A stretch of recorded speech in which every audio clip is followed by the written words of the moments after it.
إنه لقرآن كريم في كتاب مكنون لا يمسه إلا المطهرون۔ السلام علیکم ورحمۃ اللہ وبرکاتہ۔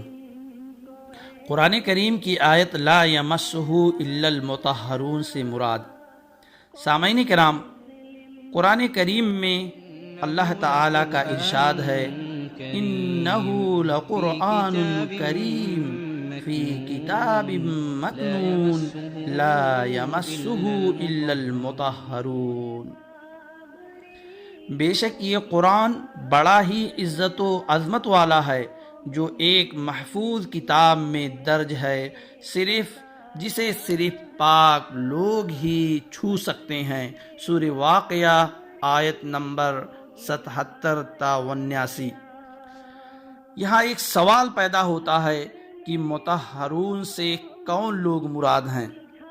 سامعین کرام، اس کے کئی مطلب ہو سکتے ہیں۔ ان میں سے ایک یہ ہے کہ پاکیزہ لوگوں سے مراد فرشتے ہیں، یعنی یہ کتاب قرآن مجید لوح محفوظ میں موجود ہے اور وہاں سے پاکیزہ فرشتے ہی اسے لا کر رسول اللہ صلی اللہ علیہ وسلم تک پہنچاتے ہیں۔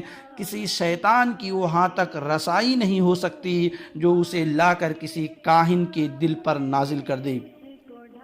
اور اس کا دوسرا مطلب یہ ہے کہ قرآن کے مضامین و مطالب تک رسائی صرف ان لوگوں کی ہی ہو سکتی ہے جن کے خیالات پاکیزہ ہوں، کفر و شرک کے تعصبات سے پاک ہوں، عقل صحیح اور قلب سلیم رکھتے ہوں۔ جن لوگوں کے خیالات گندے ہوں، قرآن کے بلند پایہ مضامین و مطالب تک ان کی رسائی ہو ہی نہیں سکتی۔ اس آیت کا تیسرا مطلب یہ ہے کہ قرآن کریم کو صرف پاکیزہ لوگ ہی چھو سکتے ہیں یا چھونا چاہیے، مشرک اور ناپاک لوگوں کو ہاتھ نہ لگانا چاہیے۔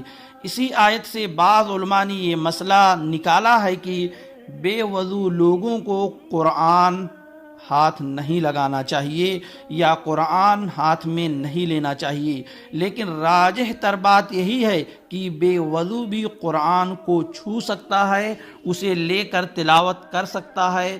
صرف جنوبی اور حیض و نفاس والی عورت قرآن کو نہیں چھو سکتے۔ اب دیکھنا یہ ہے کہ بغیر وضو کے انسان کیا پلید و ناپاک ہو جاتا ہے؟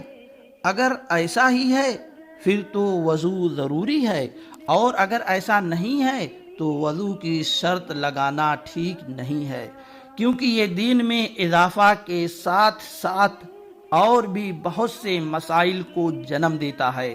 مثلا دیکھنے میں یہ آتا ہے کہ لوگ اکثر اس وجہ سے قرآن کی تلاوت کرنے سے رک جاتے ہیں کہ ہم بے وضو ہیں، اور اس طرح وہ قرآن سے دور ہوتے جا رہے ہیں، بلکہ قرآن سے دور ہو چکے ہیں۔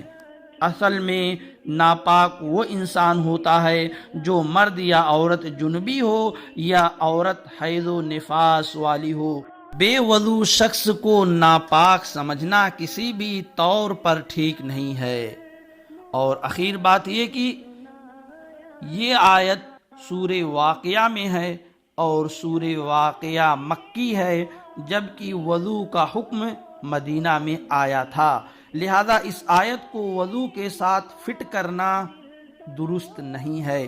اور کسی بھی صحیح احادیث کی کتاب میں سے کوئی ایک بھی حدیث نہیں ملتی جس میں بغیر وضو قرآن پڑھنے کی ممانعت ہو۔ اللہ تعالیٰ سے دعا ہے کہ اللہ ہم سب کو قرآن و سنت کی سمجھ اور ان پر عمل کی توفیق عطا فرمائے، آمین۔